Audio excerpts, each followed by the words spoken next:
Hello, I am Suzanne Hilser-Wiles, President of GGNA, and I'm delighted to welcome you to this webinar, the latest in our Thought Leadership series. If you have questions during our discussion, please submit them via the Q&A button at the top or bottom of your screen. We won't have time to answer them during today's program, but we're happy to post responses on our website in the coming days. I am joined today by Carl Klaus, Vice President for Advancement at Colgate University. Last spring, Carl was recruited back to his alma mater from Swarthmore College, where he led, as the Vice President, its very successful $450 million comprehensive campaign effort. Prior to his 8-year stint at Swarthmore, Carl was in the advancement office at Colgate for 12 years. So while he is now new to his position, he is not new to the university. In my time working with Carl, I have been impressed by his ability to balance a focus on productivity and results with a commitment to creating a team and a culture that allows his folks to thrive. So I cannot think of anybody better to speak with about managing leadership and staff transitions during this very challenging time than Carl. So welcome, Carl. Thank you, Suzanne. Good to be with you. Thank you for joining us. So I'm going to jump right in. Can you begin by telling our listeners a little bit about the advancement program at Colgate? Sure. So Colgate is a small liberal arts college located in upstate New York. And we have just under 3,000 students. The advancement division is made up of 58 full-time staff, and that includes the traditional functions of development and alumni relations. A couple of years ago, the career services function was also under advancement, but that is no longer the case, and that was they're back under the dean of the college division prior to me joining. So I'm delighted to be back and managing this really capable and exciting team. Yeah, and I would be remiss if I did not point out that Colgate has gotten a lot of very positive attention for its handling of COVID. And in fact, for those of you listening, if you haven't, you should Google some of the great stories and interviews with the president of Colgate. He in fact sequestered in a dorm during. And so Carl mentioned it's a small campus in a rural town, which at times has probably been a little bit more of admissions challenge, but between the fantastic leadership of the university and the fact that it's a little easier to manage these things in a small remote environment, it's really been a moment for Colgate to shine, which is terrific. So it has. And one thing has been made clear to me, and certainly as I've transitioned from Swarthmore to Colgate in the midst of the pandemic, and I have a child at another small liberal arts college, it's clear that not every institution is able to manage the pandemic exactly the same way. And Colgate, we have been incredibly fortunate to have a rural location, as you mentioned, but to have both the resources and the facilities and the physical space to have been able to invite the entire student body back to campus for both the fall semester and now the spring semester, along with our testing regimen. But the success of the fall semester, now the spring semester, and with a very charismatic president in Brian Casey, and yes, he quarantined with the students in West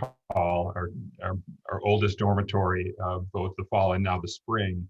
But the publicity that generated, the fact that we've been able to remain open successfully has been a huge part of our success. And also, as you mentioned, the admissions numbers that we've been able to generate this year too were off the charts, with 102% increase in our applications. Our admissions office has been incredibly busy these days. Remain so as we head into the announcement period. So it's been a really terrific year. Yeah, that's so great. And as you point out, not true of every place. And that great chemistry that happens when you've got some, things that are outside of your control, location, and size, but then some things that are really about strong leadership, just make for this incredible moment.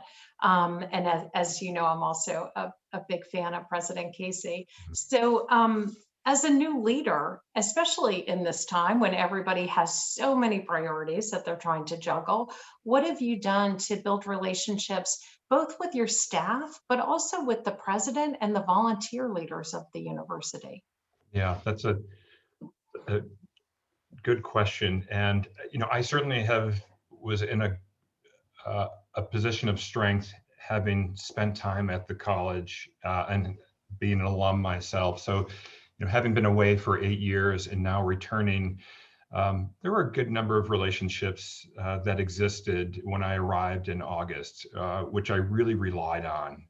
So that was critically important to my own onboarding. But at the same time, a good number of my staff were new faces to me. President Casey, and I think all but two of the cabinet members were new to me as well. Mhm. So, taking advantage of increased communication, both with my team managing my division, but also managing up, as I say, I think everybody is meeting more frequently these days, and we are fully remote administratively. So even though I've been on campus since August, we've yet to meet in person with my team, the advancement division, but also as a Wow. cabinet. So we meet as a cabinet for an hour every day. And that Wow. increased communication has really helped me to build relationships with not only the president, but my fellow cabinet members, which has been really helpful. So that has been useful. We've also increased our level of communication with my advancement leadership team. That group had been meeting once a week. That had been changed to twice a week as we transitioned into the pandemic. So that was done Mhm. before. Um, but those routine meetings and increasing the frequency of those meetings has helped. Um, it's also been important to build in um, little chunks of time to get to know the team. As I arrived, Mhm. and um, of course, everybody being fully remote, um, building in 15-minute blocks to say hello to each individual member of the team. And Mhm. I really was intentional about um, uh, keeping it as a sort of a get to know you conversation. It wasn't about Mhm. work. It wasn't about their duties, responsibilities. I just simply wanted to get a sense of who they were and what they were bringing to the division personally. And that was helpful. But as you can Carl, imagine, can I interrupt you and ask you, go ahead. because yeah, finding out your new VP wants 15 minutes with you can be a little intimidating. How how did you introduce those conversations so people knew that this wasn't, some sort of really scary performance conversation? Yeah, I tried to make it clear that this was just a get to know you and this was not Okay. work related at all. And hopefully that put individuals at ease. What I found most challenging, Suzanne, was keeping them to 15 minutes Yeah. because 15 minutes isn't a lot of time. And of course, they were all done via Zoom.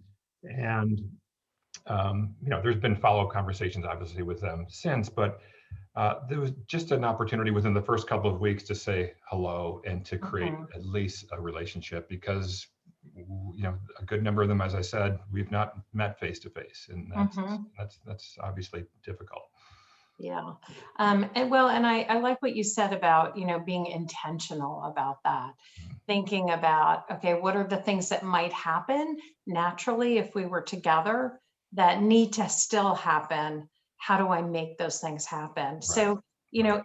is there anything in what you just described that, if someday 100 years from now you change jobs again, things that you would adapt, even if it was a more normal environment that are different from what you had done previously as a new VP?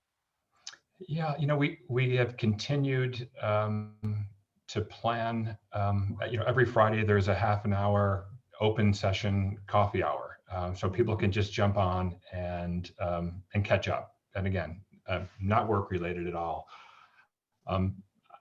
If we're all back in the office at some point, and I guess that's a different topic of conversation, because I don't think we're going back fully to a full 100% in-person office environment. So I think there's always going to be this element of a virtual connection. Now, I do think that there will be moments where having everybody together, whether it's monthly or quarterly staff meetings, that will be important to make sure that we put a value on that face-to-face time. But there will be elements where I think we'll continue to be able to use the virtual format to help build sort of the esprit de corps and create some of those water cooler conversations that we all miss so much. Great. And could you talk just a moment about the volunteer leader piece of that? Because you've been in some intensive planning with volunteer leaders. How did you kind of build that rapport and those relationships with those folks?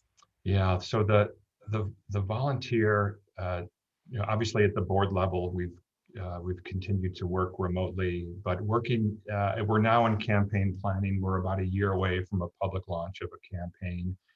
And we're working very closely with our campaign co-chairs as volunteers. Part of that campaign planning was a really successful series of leadership briefings with President Casey and members of our alumni community, our key insider donor prospects. Those were opportunities for our volunteers to engage, both as part of the conversation, but also as agents for follow-up, and they've been terrific in doing that. So there have been these really nice moments where our volunteers have been able to join us in engaging some of our constituencies, and that may have been part of the leadership briefing series. We've had follow-up virtual roundtables. We've been able to engage our volunteers with our leadership councils, Women's Leadership Council, our Alumni Council. It really has provided an opportunity for increased engagement for our volunteers as well. And they've really leaned into it in a really nice way, and we've continued to encourage that. So again, I think we all are missing those personal in-person connections, but yeah, to be able to provide these opportunities for key volunteers to engage in ways that they hadn't been prior has been really fulfilling. Yeah, well, and I think one of the nice things, getting to know Colgate a whole lot better than I did maybe previously, seeing that kind of community, as you said, the esprit de corps, that is really part of the ethos and what people value. And then you all coming up with these kind of opportunities to create that virtual community at a time when people are feeling isolated and lonely and are looking to institutions in part to help, convene those groups that will help them feel part of those communities they love. And I think Colgate's been very effective at that. I would also point out to our listeners that, you've got these terrific chairs of this planning effort, and you're getting to meet with them weekly. These are two really busy women who have very full agendas. These are really, serious planning working meetings, but to get on their calendar once a week in a normal year would not have happened.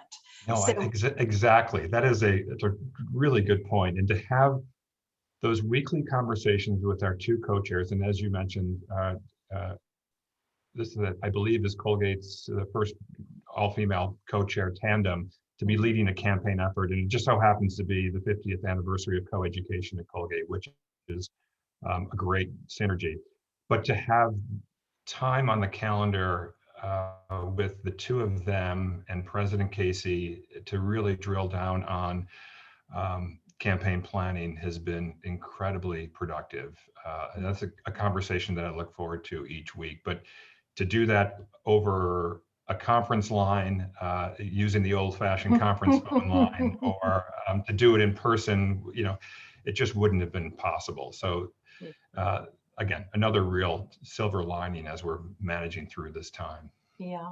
And I think something as we as development professionals think about how, what do we want to keep from this period? I think, these regular virtual meetings as people have got more comfortable is definitely something that it's helped for several of my clients help move really important initiatives forward much more quickly. Yeah, Um, I think of the leadership briefings that we were able to schedule, Suzanne, and we had been doing those mhm, geographically, making yep, sure that all of our top prospects in Chicago were invited to this dinner event, and if they couldn't make it, well, we'll try next time. right, But if right. putting out a virtual invitation to and generating an attendee list from all over the globe, if it worked out in their time zone, all of a sudden opened the door to individuals that normally we wouldn't have been able to capture. So that clearly has been an upside. Yeah, and we're hearing that from lots of institutions, people they've wanted to engage for so long, but because of work schedule or geographic location, just haven't been able to. So that's a real benefit. And again, as people are thinking about what are the communities I'm part of that I want to stay connected to, they're also looking for that. So I think that's been a real win for everyone. My team has So, been terrific at creating more virtual programming, and we've been measuring our alumni engagement index, just seeing it climb mhm, as a result of more people taking part in these virtual that's events. great. So really, it's been terrific. Yeah, and for everyone listening, I hope you caught what Carl just said, measuring. Right. Right? How have we been able to affect this? And then later on, how does that impact giving as well? So what are you doing to try to affect culture, particularly for your team in this remote environment?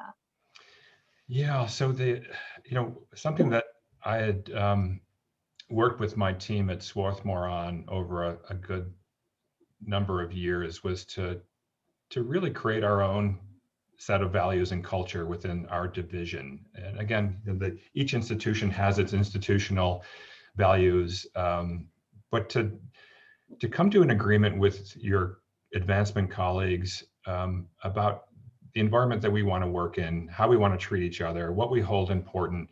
So going through a core values exercise, and again, it was an experience that I thought was really helpful and fulfilling with my former colleagues at Swarthmore. So bringing that to Colgate and launching that with my Colgate colleagues, and really giving it to the team to say, listen, take your time. This might take a year, it might take 2 years, but let's come up with this set of values that we can all agree upon. And then once we do that, we need to take some time to think, okay, how do we want to live into these values? How do we express Mhm, them? How aspirational are they? How do we measure our progress towards them? How do we keep them in play? Do they become part of the interview process so that people we're bringing on board um, understand exactly what our agreement is in terms of core mhm, values? So mhm. it's been we've launched it as of this past fall. We've got a great team working on it. Um, we bring it to the fore during staff meetings to engage the entire division. But it's something that when you've finished, and again, it takes a while, it's something that you can all agree to and be proud of and hold each other accountable to. Well, what I love about doing that now, despite everything going on, is it does, kind of help you lift your eyes from your own paper, right? We're Right. so inundated with tasks right now. It can be really easy to lose sight of that kind of bigger landscape. And, those are the things that really do help with recruitment, retention, job satisfaction. Right. And as you said, if you're planning for what may be, a campaign period that we know will be intense, getting everybody excited and invested is really critical to that. Yeah, So, absolutely. I was talking to one member of the core values working group, and her feedback to me was, I didn't see this coming, being asked to volunteer and be part of this working group, but it's really mhm, taken me out of my comfort zone. And uh-huh, it has me thinking about things that normally aren't part of my day to day, which mhm. is really appreciated. So Yeah, um, that's the really process in and great. of itself has been helpful. Yeah. It's also very nice when you have somebody on your team who appreciates being pushed out of their comfort zone. Right. That isn't always the reaction we get as leaders. So True.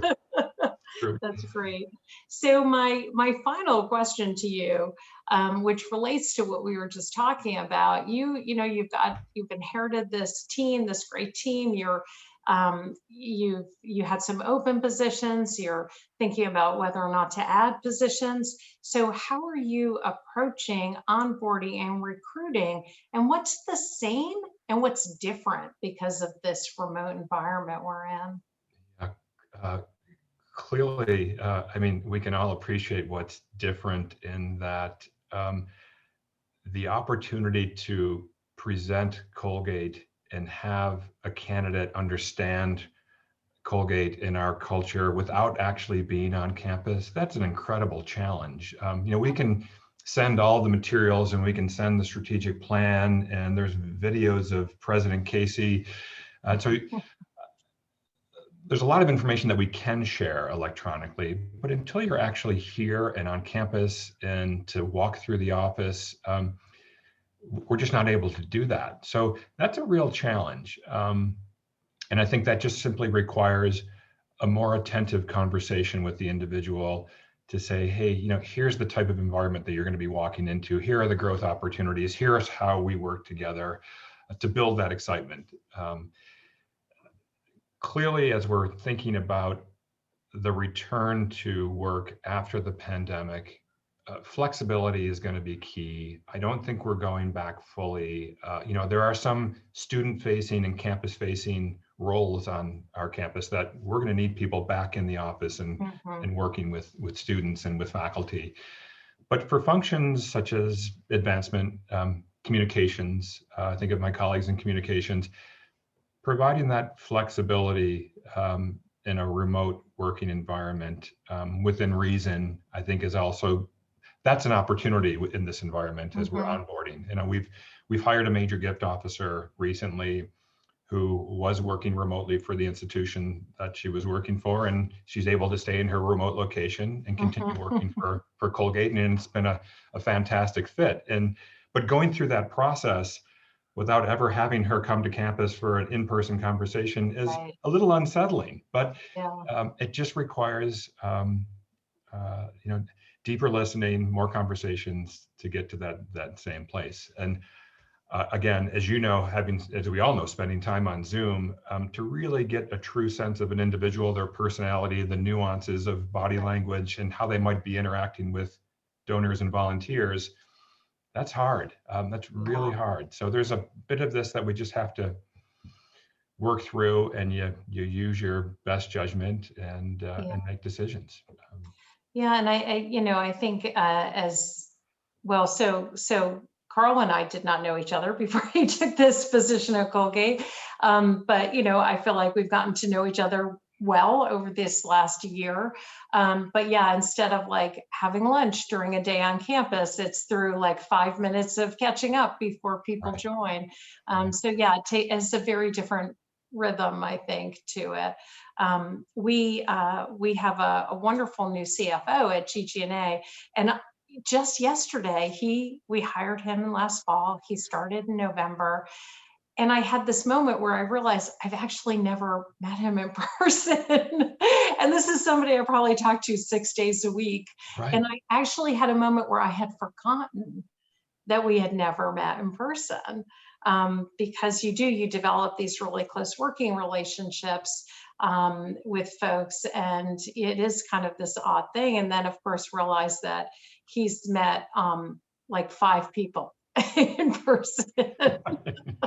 Right. We have other people in very similar positions. So it's really interesting. I was just on the phone with another client, a university in California, and just talking about that, like, how do we, knowing that work will be different and remote work will be different, how do we really think through what the rules of the road will be? And you and I had this conversation last week, so that we have, clarity, consistency, fairness, because, we're not going to be exactly like we are now. We're not going to be exactly where we were before. But I think taking the time now to think through that, about how do the rules that we set reinforce our culture, and to have clarity and consistency, especially because advancement may not look like the rest of the university, as you pointed out. You're absolutely right. And, in some ways we're practiced at this in advancement. We've had regional Mhm. gift officers working out of their homes for Right, years. And, right. one of my colleagues who's in one of those positions said, this pandemic doesn't feel any different to me. I've been working here out of my home all along. And we have, you know, created expectations and rules and how we're going to engage with those individuals. But it's the positions that aren't traditionally those that have been remote, where I think we need to build in those expectations. And from an institutional standpoint, and those are the conversations that we're currently engaged in with regard to, Yeah. there are some areas of campus where they just don't have the office space that they would like to have, and maybe this does Mhm. present an opportunity. And I think Mhm. also about the success that we've been able to generate this year with an advancement in terms of dollars raised Mhm. and alumni engaged, and to do that remotely proves a point that we can do it remotely. Now, is Yeah. it the best environment to be working in? Would we rather have more in-person engagement within the office? I think the answer to that is probably absolutely, but there's Mhm. going to need to be some flexibility built in, no doubt. Yeah. Great. Thank you. Well, Carl, thank you so much. It's been so much fun to talk to you as always. I Um, enjoyed it. Yeah, good. So thank you to Carl, to the GG&A team that produces these webinars, and to all of you for joining us. Again, please send us your questions via the Q&A button, or you can submit them via GG&A's website. I invite you to connect with me, with Carl, and with the firm via LinkedIn. And if you'd like to talk to us more about these issues or others your team are facing, please reach out. Thank you again for listening in, and have a great day. Thank you, Suzanne. Good to talk with you. Bye, Carl. Bye-bye.